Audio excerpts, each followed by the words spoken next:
अस्सलाम वालेकुम। उम्मीद है आप सब खैरियत से होंगे। आज हम बनाने जा रहे हैं क्रिस्पी फिंगर। इसके लिए मैंने ले लिया है चिकन थाई स्मेट।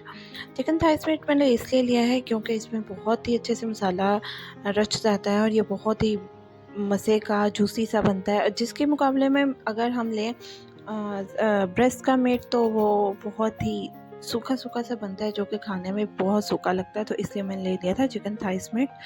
तो इसके साथ ही मैंने इसमें मिला दिया था नमक, हल्दी, काली मिर्च, और इसके साथ ही मैंने मिलाया था ज़ीरा पाउडर और धनिया पाउडर, और थोड़ा सा मैंने मिला दिया था इसमें गरम मसाला।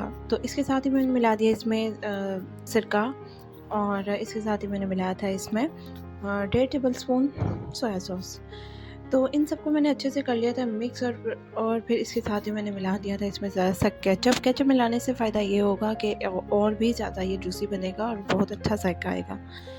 तो इसको मैं कर लूँगी हाथ की मदद से अच्छे से मिक्स, और 10 से 15 मिनट के लिए इसे मैं रख दूँगी। तो इसके लिए मैं ले लूँगी एक बड़े बाउल में मैदा। आप बड़े से बर्तन में लीजिए मैदा, ताकि वो अच्छे से हम चिकन को अच्छे से मसल सकें और वो ज़्यादा से ज़्यादा इस पर मैदा लग सके। तो यहाँ पे मैं इसे हल्के से हाथों से थोड़ा दबा के इसे मैं चिकन को इसके ज़िंगर बनाऊंगी, ताकि ये अच्छे से इसके ज़िंगर रेडी हो जाएं।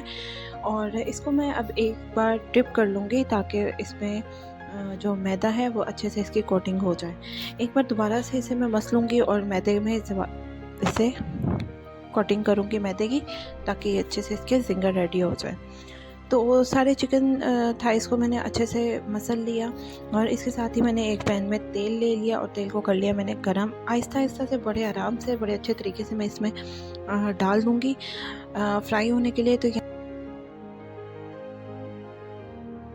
यहाँ पे मैंने ले लिए हैं बंद, और इस पर मैं लगा दूँगी मायोनीज़, और मायोनीज़ को अच्छे से मैं लगा दूँगी, और फिर इसके ऊपर मैं रख दूँगी अच्छे से ज़िंगर। उसके ऊपर लगाऊँगी मायोनीज़ और फिर से लगाऊँगी केचप। बहुत ही मज़ेदार क्रिस्पी ज़िंगर आपका बन के रेडी है।